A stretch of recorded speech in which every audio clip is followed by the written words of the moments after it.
What's up YouTube? Welcome back to Tactical Advantage.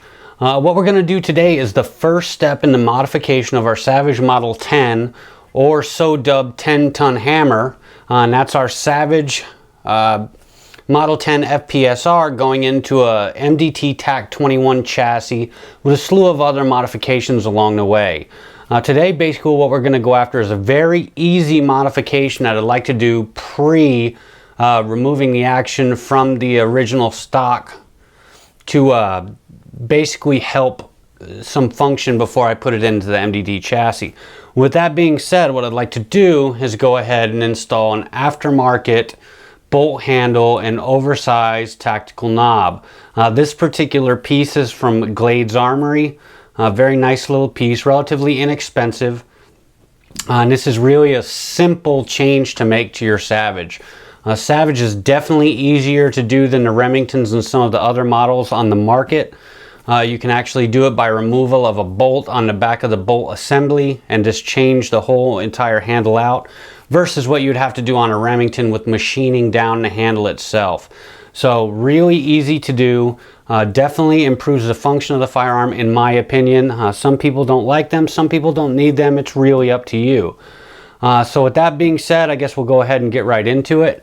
You will need to remove the bolt to do this the first time from the firearm. So the first thing you want to do is absolutely make sure that this firearm is clear, because you'll have to actuate the trigger to get the bolt from the gun.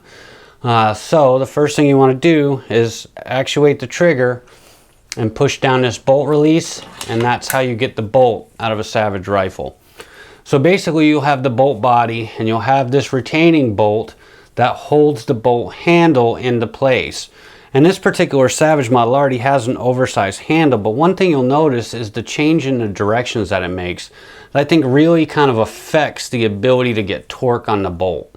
So that's something I don't particularly like from the factory. Absolutely functional, absolutely works, but I think the aftermarket kind of brings something to the table that the stock model does not.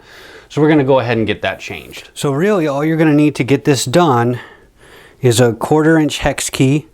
On some of the older Savages like Model 110s and some of the 80s models and before, some of these actually have a threaded slot here for a straight slot screwdriver. What you'll see in most of the modern rifles is it'll be a hex key.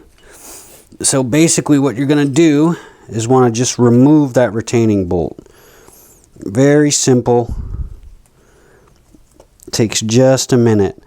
Now one thing I will talk about for a second that does cause some issues is the first time you remove this bolt, it is going to be very difficult. I mean extremely difficult. You may have to put it in a vise. There are some other more caveman type methods to get it off, which I prefer to use, but I won't talk about because it's just going to cause a flame war. But anyway, it's going to be significant pressure to remove that bolt the first time from a factory rifle.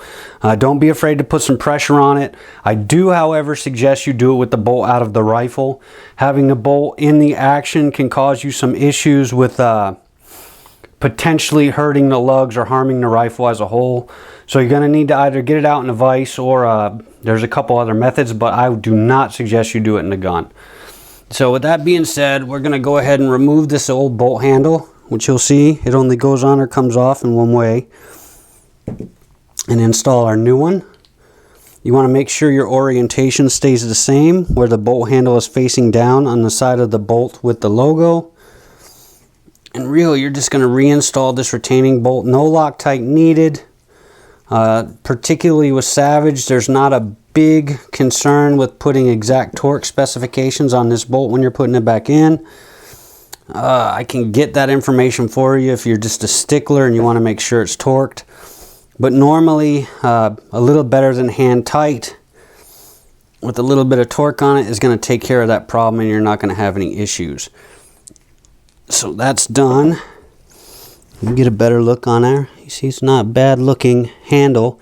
Literally a 1-minute install. And we're going to go ahead and reinstall the bolt back in the gun. Now with the bolt back in the gun, you can see we have a much straighter actuation of the bolt. You can get a lot more torque on it when you have that straight run versus those curves. No interference with the factory stock, no issues there. Obviously you can get bigger bolt handles or custom bolt handles from, or knobs, I mean, from different aftermarket manufacturers. I prefer not to go insane with the size, but again, that's up to you. But you can see literally a 2-minute install and you have a very functional modification to your firearm.